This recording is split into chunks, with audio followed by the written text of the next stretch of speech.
be here for this game. Can't wait to see EU play. You just have to wait a couple months. Wait a couple months. Yeah. Anyway, here we are. Bans coming in hot and fast. A lot of questions about what both teams are going to prioritize here. No surprise to see Renata taken away. Caitlyn a bit interesting, but has been a priority pick alongside the Nico and the Xayah. Yeah, Caitlyn specifically a pick that Gumayusi loves, and I wouldn't be surprised if Keria added more high-pressure supports to his arsenal, something that T1 used really well this year in spring. And with Caitlyn especially, it can become really hard. And I think the meta has shifted more and more towards prio on bot side. Exactly. It's been so much about fifth pick, counter pick, 4 supports, you know, from these LPL teams that we've seen win in 3 back-to-back days. But you talk about Keria, you talk about his flexibility, even back to when we were having, you know, all kinds of crazy supports in the bot lane, the ADCs, everything. Keria can play it all. So I really am so interested to find out what the preparation is here for T1. They're on red side. Will they go 5th pick, counter pick here for Keria and really try to run this first game through bot lane? That's my biggest question. And right from the get-go, I like this from LNG. Take away this J4 from Oner. Oner has been the biggest point of contention for T1. One of the members that wasn't really able to perform, but this far on Worlds has been able to have a really big impact. And LNG also gets Galas Kai'Sa and Scout Azir. These are the 2 champions that I feel like you associate most with these iconic players, and that is really, really scary. You know, people are generally enjoying the Azir matchup into Orianna. You know, it is kind of a similar thought process to when you're playing against Victor, where you can try to go in on cooldown, force out those flashes, get repeat ganks, get the kills. But I will say at Worlds, most of our Orianna players have been able to play very well around that, and we haven't really seen them fall prey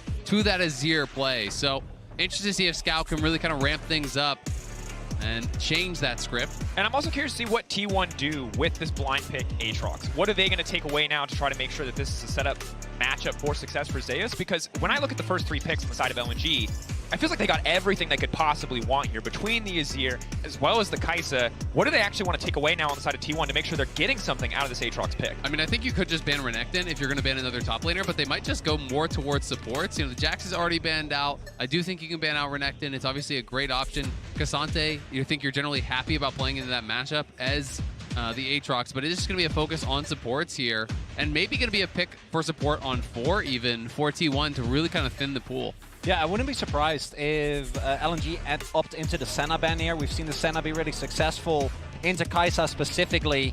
And there is also still the flex potential. Like, I'm assuming this rel will go towards Oner, but there is still the opportunity for T1 to hold that until the end. I mean, clearly they're just trying to limit the engage options to pair with the Kai'Sa, right? You know, that is the emphasis here. The rel has already been taken away. Again, assuming it is going to go jungle, it is a flex, but you banned away the Alistar, you've banned away that Nautilus. There are other options still available, but their Khan getting banned out. So clearly, LNG was worried about what I was thinking might happen, which is that support pick on 4. So they self-ban out that Rakan, but it does mean now they go over towards the Senna. It's likely going to be Senna TK, but there are other options, and T1 is one of the only teams in the world that has shown us that at a high level. Specifically, Keria has been, I think, the most impressive when he can find these counter picks on support, and with Senna, it really opens up the pool of available picks. Oh, the crank is here! This is like almost a pre-counter to that Tahm Kench. You're kind of expecting the Tahm Kench to come in. People do like this matchup. You can go aggressive with that Blitzcrank, but this is a feast or famine style pick here for Hong, and he's going to have to perform well, because if you fall behind on Blitz, you become useless fast. And this Gwen actually is the counter pick that T1 opted into in Game 5 of the finals last year into the Aatrox. We'll see if Zika has a better time. Didn't work back then. What is going to be the R5 counter pick here?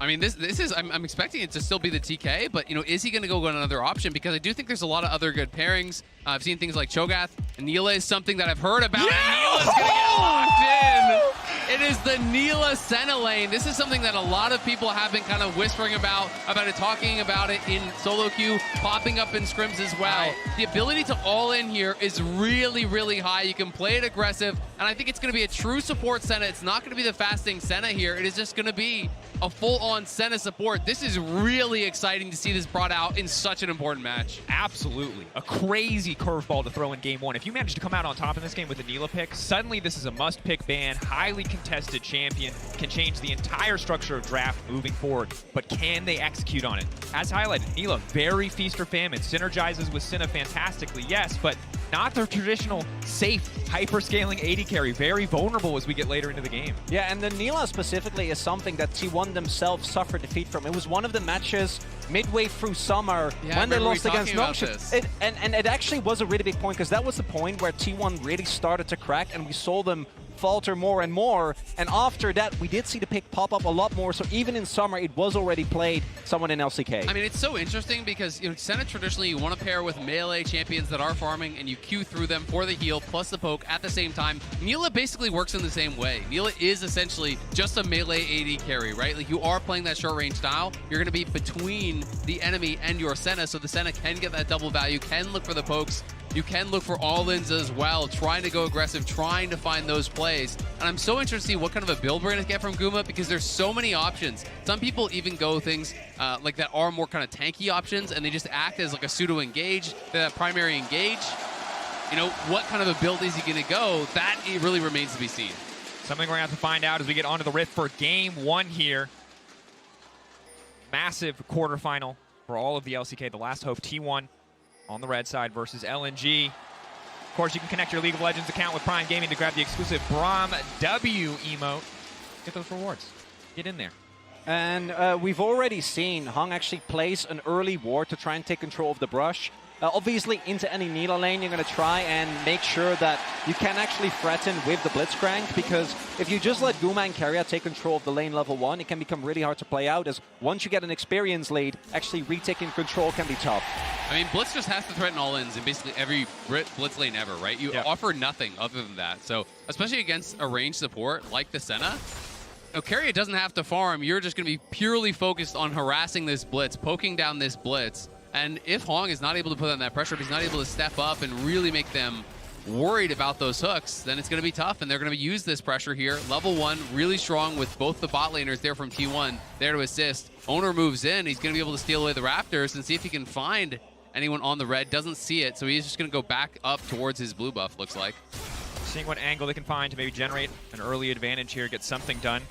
Finally, matchup, I think, is we're just going to keep coming back to it because it's so interesting, because it's such a unique duo of champions, but it's going to be frustrating for side of LNG, or it could be effortless. If they find a single all-in, if you shut this bot lane down early, it can fall apart, but if you play a slow lane against a champion who heals, Senna, a champion who boosts healing, Nila, you're not going to get anything done.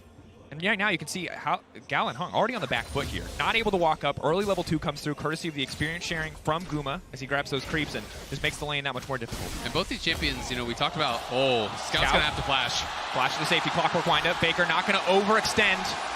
Not going to step too far forward to push that advantage, but excellent start for him in the mid lane. Yeah, nicely played. Scout just went to the side to try to get a ward down, and Faker felt safe, you know, knows that he has like his jungler relatively close to him, you know, knew that he was able to play towards that side, just chases him down, forces the flash. At the same time, T1 are aware that Tarzan is somewhere on the top half of the map, right? They have the ward on the red, know that it hasn't been taken, so I think Faker not moving too far forward there and committing his flash, definitely something that is more risk-averse and ends up working out well, although we are seeing Tarzan take that Raptor camp, maybe might be looking for a gank afterwards. Faker is pretty far up. Well, and look where Faker is positioning, though. You can see him playing towards the bottom side of this lane. He's going to play towards the side that his jungler is. You know, he's always going to be hugging more towards that side. He has the ward up on top side right there at the top of your screen, so he's going to be able to have time to react if this does come. You can see the wave was bounced, and it's pushing slowly towards him. So Faker will take the base. He'll just TP back in. It's also worth noting that he is playing Comet. We see so many different options here for the Orianna as well as the Azir. Some people playing Halo Blades. This is the Conqueror style, so it is likely to be Nashers. It's likely to be Leandries as well for Scout, and we'll see if that is going to be the option. Obviously, can go Crown as well. There's just so many different styles that people can go towards. No flash, though. Incredibly flexible champion. Scout now stepping backwards. Should be okay here unless Oner's willing to burn a summoner spell, but Tarzan there to cover. Means the play will fizzle out, but top side, bot side completely isolated. They're getting to do what he wants on top side of the map, and it is paying off thus far. 31-18 the CS. Will even up a bit as this wave comes in, but you can see already that the Gwen has a pretty sizable advantage versus the Aatrox early on. Yeah, and I think part of that is Zeus also had to kind of respect the wave, couldn't take early trades because he knew that Tarzan was towards the top half of the map, so if he trades too aggressively early, and Gwen, the first few levels are actually quite strong, and you set yourself up for a dive, it opens up a really easy opportunity for LNG to get ahead on the top side. And so much of that matchup is being able to kind of just stay right on the edge of that Q range. So when Zeus goes for the Q that's about to hit you, you can pop your immune, stay outside where he's still on the outside of that ring, and you're going to be able to immune that. It makes it very, very difficult for Aatrox to kind of play that style that you want to in these matchups where you're constantly just poking away with those Qs. Because Gwen has the ability, both with that immunity and also with the skip and slash, to dodge to the side, to trade back really effectively, and to take all in. So it is a very tough matchup that scales incredibly well, and I'm so interested to see how Zika is going to perform because this guy has just improved by leaps and bounds over this last year.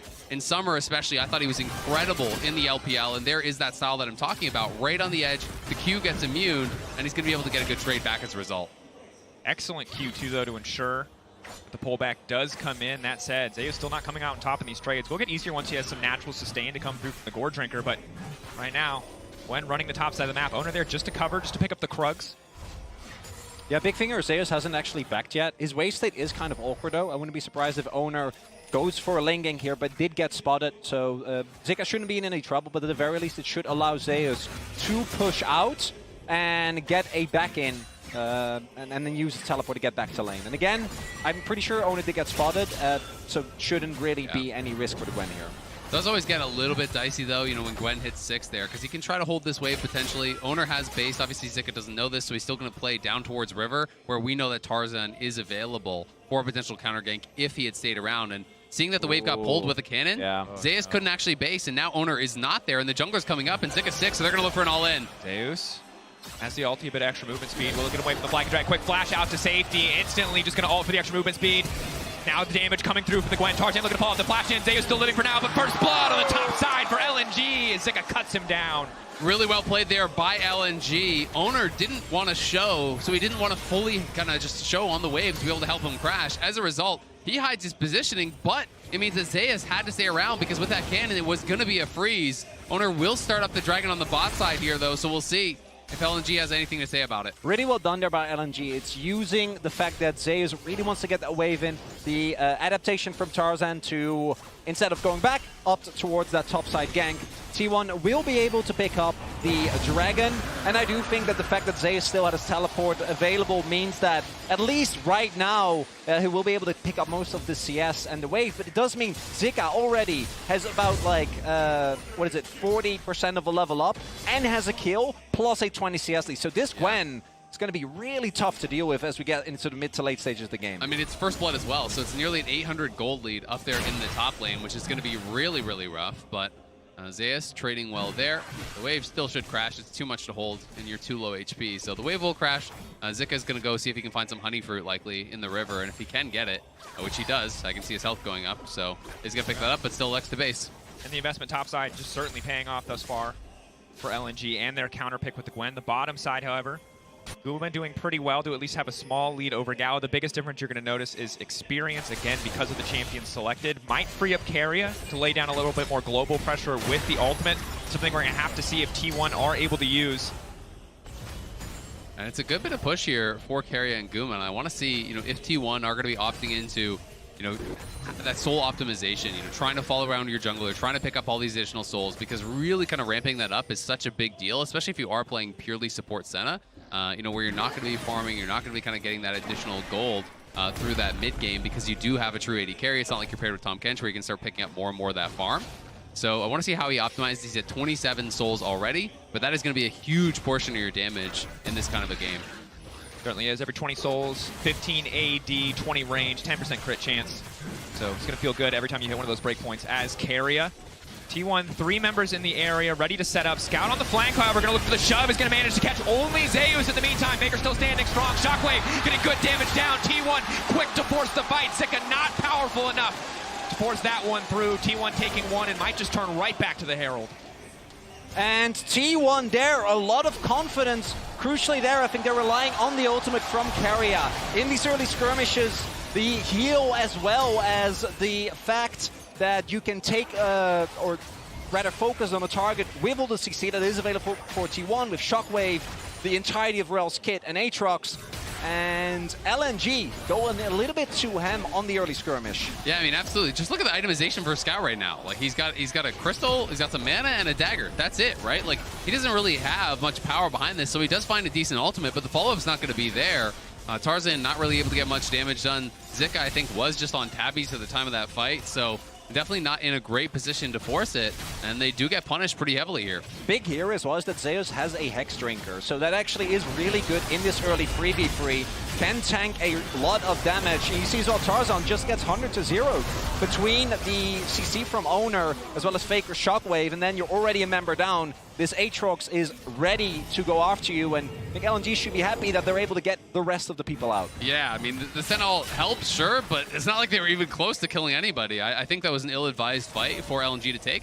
And honestly, I'm a little bit surprised because they are one of those teams that, to me, is extremely measured. They're usually really good at evaluating how strong they are in a game. And if they don't feel that they're in a perfect position, you often just see them play side lanes, they trade for plates, they trade for jungle camps, they trade for objectives.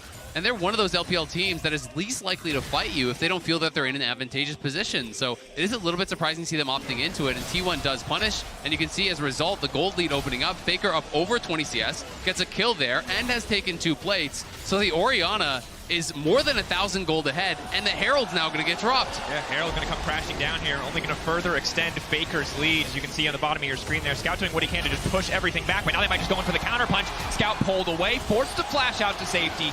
The Herald still connects. Now Faker going to be in trouble, but again, there's no follow-up damage here. Orianna just sitting pretty. Thank you very much, Tarzan. That was terrible.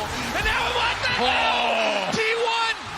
They're living rent-free in the heads of LNG. They have a timeshare there, and they're just now cashing in. And usually LNG is the team that is so good about not taking fights that they shouldn't take. And then we'll talk about a topside 1v1 later on, but specifically that mid play. Why did Tarzan go in? Well, why did Scout go in? Why did either of them go in? Scout goes in, ults him away, then has to flash out. There's no damage left. Then afterwards, Tarzan goes in. You got no damage. There's no way you're 100 to 0ing this Orianna, so it wasn't even close. And that is back-to-back fights where LNG really unorganized and really overestimating their point in the games. Let's watch this one more time. Zika starts to take the trade here, has the ulti available, but Zeus just sidestepping on the Rs, and then is able to turn it around here in the final moments. So both these Qs, actually both players playing it really well, but just no heal cut through that ultimate meant couldn't actually do enough damage. And I think because of the earlier play, there was actually a CS advantage or an experience advantage for Zeus as, yeah, again, I don't know. There is no so damage follow-up. Unorganized. And especially with Shockwave still available, you're just never getting out of there. As Tarzan feels like the communication there between Scout and Tarzan just not on the level it needs to be. No, absolutely not. LNG are looking nervous in game 1 here. And if you can't tell, the crowd seems to be favoring T1 here in Korea. The crowd erupting with every single play. And LNG looking really uncomfortable. I mean, Gala wanted to turn it into a library. That has not been the case yet. T1 off to a roaring start. 3K gold advantage. Fantastic at this stage of the game. And again, bot lane hasn't even gotten involved yet. They have done very little. They are a part of the gold lead courtesy of Senna and all that additional soul gold, but they've just kept Gala and Hong under their turret the entire game thus far. But the big thing is, with a lot of the action happening towards the top side of the map, it has allowed Guma and Keria to just play fully for bullying in the lane. Yep. Because there is no support from Tarzan, and Scout and Zika obviously haven't had an opportunity yet either to get towards the bot side of the map, this counter pick of the Neela actually ends up working out really well. I think it's like an... what is it, a free 400 gold lead here, just from the plates on Guma over Gala. And Keria, the gold is relevant on Ascena here, and he's a good 600-700 gold ahead because he's actually farming gold as well, you know, really effectively off those plates. The crown now done for Faker, so he's going to be staying safe. And Hong on this Blitzcrank from behind, that is going to be tough. You know, your soul lanes have both fallen behind. Your bot lane is perma pushed in. You haven't been able to even, I haven't even seen him attempt to hook 13 minutes into the game so far. And I mean, Blitzcrank from behind, when you're going to be playing against Umbral Glaive, you never are going to know if you're in that safe pocket of vision where you can lurk and set up that perfect hook. The potential is always there, but the windows of opportunity get smaller and smaller when you're at this kind of deficit, when you're playing against so much vision denial, especially against a champion like Senna. And normally, Guma, we often see Collector come out as a first item, aggressive, yes, much more solo queue focused, but it seems like he might be going Serrated Dirk into Navori, just looking to capitalize on that additional damage, the cooldown reduction that comes through, the endless W procs that show up. I mean, you can just see the turret plates 9-1 for T1. That shows you how that early game is going. They have the kills to back it up as well. Zeus now with that Dustblade complete. He did this all through the LCK playoffs. He loves to play this in Lethality style. Even when he's playing into tanks, he was still doing this, and he was able to really make it work, Chronicler, by finding the backline in these fights. Well, there's a couple of interesting itemization choices on T1. You already commented on the Aatrox as well as the Nila, but it looks like Faker's actually going for Crown into Banshees. Yeah. So, like, the man is really going for defensive playstyles in the featured matchup presented by Mercedes-Benz. Thus far, Faker, I normally am not a fan of going for these type of full supportive builds, but if you're 1,500 gold up, might get away with it. And honestly, I think his read is probably that he's the only one that is vulnerable in these engages. If he feels that, hey, the Nila can stay safe, you know, with the W and the R and amping healing, you know, that can't afford to actually all in on Keria, then hey, maybe it's going to work out. Forward. Flash out to stage from Keria is clean. TP now coming in just to cover the play in the mid lane just in case. Crown buff will fade away, but T1 leveraging that TP just to ensure that they come out on top in the skirmish will not work out for Hung. Also, honestly, it's double AP solo laners, plus it's a Blitzcrank, right? So having that Banshee's Veil actually has incredibly high value, not only against the hard all-ins, but against, you know, even just having that MR is pretty high value. So I agree, people, you know, very, very critical of these really defensive builds, but maybe in this case it works out because you've got a lot of damage on this T1 team. Zeus just walking up fearlessly, and this sucks for LNG. This was the guy you set up to pull ahead. The map was split to isolate top lane, but that 1v1 costing so much now as we get later into the game. And Zeus, you know, for all his struggles that he has found in finals, and specifically against Doran, was, I think, the member that even during the tough times for T1 this summer, looked the most composed. Yeah. It's really easy to forget that this is a player that has only been the starter for 2 years, right? Like, he's obviously been a mainstay for T1, but hasn't been around for that long. The whole T1 team, you know, well, besides Faker, you know, is incredibly, incredibly young, even for pro standards, but it just feels like they're such veterans because they make every deep run. You know, every time they show up to these international events, they keep getting far. And yes, they have not won that big international event yet, but they have gotten close time and time again. And really big now is that LNG is able to create some vision denial against T1, right? You want to have at least an opportunity to maybe try and hook someone in, get a lead, because with the goal deficit the way it is, I feel like LNG is going to be forced to contest for this Drake. Like, Soul Point Infernal Soul is not going to be very fun and interactive to play into. You can see as well that they're already making their way over. And we'll have to see if LNG can find a way, because if they can win a fight here, it might be an avenue back into the game. It's also Gale Force for Guma, so he's not going Navori. I've seen a lot more Navori in solo queue as well, but going for that Gale Force does give you the additional playmaking. Pro's obviously a really big fan of this item. Allows you to close the gap. You can see that he is also playing Ghost, so between the flash, the dashes with the E, you can try to get in on that back line, snap people in with the ulti. You have Keria with the ulti over the top to support, and T1 is just going to try to pile in massive amounts of AoE damage. Started off by Guma. You have Oner going in. You have the Shockwave going in. You have AoE damage coming out from Zeus. And if they can pull off that engage, it's going to be incredibly difficult for LNG, I think, to turn it around. And I think one thing that LNG needs to consider is we see this all in on the top side. Zeus getting the Q3 in, but not quite as much sustained as initially expected. Hex Drinker pocked. Won't result in much more. Both sides simply backing away. A trade of ultimates. But you can see here, a lot of T1's composition leveraging the power of healing. Might need to see some reduction from the side of LNG, but TP coming top side. They're all coming. There's 4 at top right now. Full focus on getting this objective bounty. Zeus, flag and drag. We'll just get the flash in the end. Tower picked up on the bottom side as well. That's going to be double objective bounty in about 30 seconds there for LNG. They got the tier 1 bot. They're taking the tier 1 top. Yes, they're going to be losing that dragon, but they've made the call here. And this is more the LNG that I know that is not going to fight these fights where they think they're disadvantaged, right? And that's why it was so surprising to see them take some earlier on. But they're just going to play the map. They're going to try to get as much gold in the pockets of their carries as possible and attempt to be ready for this soul fight, which is very likely to be game deciding here in 5 minutes. At the same time, I wouldn't be surprised knowing T1 if they don't even opt into a soul fight in 5 minutes, but just head straight towards the Baron. Something that this team has been known for a really long time. And I think in summer they cooled it down a little bit. Didn't really work out quite as well as it has in the past. We'll see if LNG find a way, because I do agree. I think that fighting there is always going to lose you the game. Yeah. LNG identified the best opportunity to still get something out of the play. And it's going to be crowned into Nashers here for Scout. So again, respecting the upfront damage, respecting that potential engage. And Zeus just all aboard the lethality train here. He's going more and more towards it. I think we're going to see Collector second for Guma. Yep. And, you know, just looking towards this kind of heavy burst style build does make armor very, very valuable when you have 3 lethality users over on the T1 side. But, you know, we're not seeing anything really itemized in towards just yet. And it's tricky because Neela is an incredibly obnoxious champion. Every bit of crit she buys gives her percentage armor pen as well as healing when she does damage to champions. So oftentimes you'll wonder, why is Neela hitting so hard? It's because to make a melee carry work, they had to give her ridiculous frickin' scaling. And you will feel it at 2 items, most certainly. You will feel it even more at 3 items. If this champion is not blown up in a fight, she will take over in extended engages. There is also the fact that we've seen the most, I think one of the most successful combos in this tournament has been Rakan or Rel combined with Jarvan, right? Like that combo, or Rel and Rakan together. And without the Neela, T1 wouldn't really have anything to, outside of a Shockwave, to really follow up in the same way. And particularly with Guild Force, I think it'll be really easy for Guma to follow up if a good engage is found.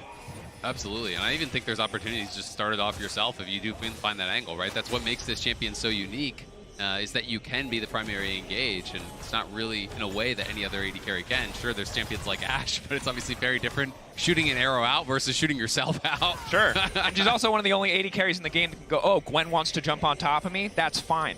You know, this is a champion who can block so many of those empowered autos. Yes, she can't block the snip, but can take a lot of these diving champions on head-to-head if they don't have backup from a player like Gala or Scout. Hook going just a little bit wide there, but you can see LNG fighting tooth and nail to get a little bit of vision down here, just to make sure that T1 cannot attempt to sneak the Baron. T1 no mid-prio yet, but with Guma coming out of the base with Collector, they will start to fight back for some of this vision control. This is also where you see the Umbral Glaive get a ton of value, right? And the fact that Keria is able to consistently take away some of the vision of LNG. Although I gotta say, with this ward surviving, I think they still have a pretty good idea of T1 not actually starting the Baron yet, combined with the fact that they have, I think, a ward right in front of the pit. Yep, they do.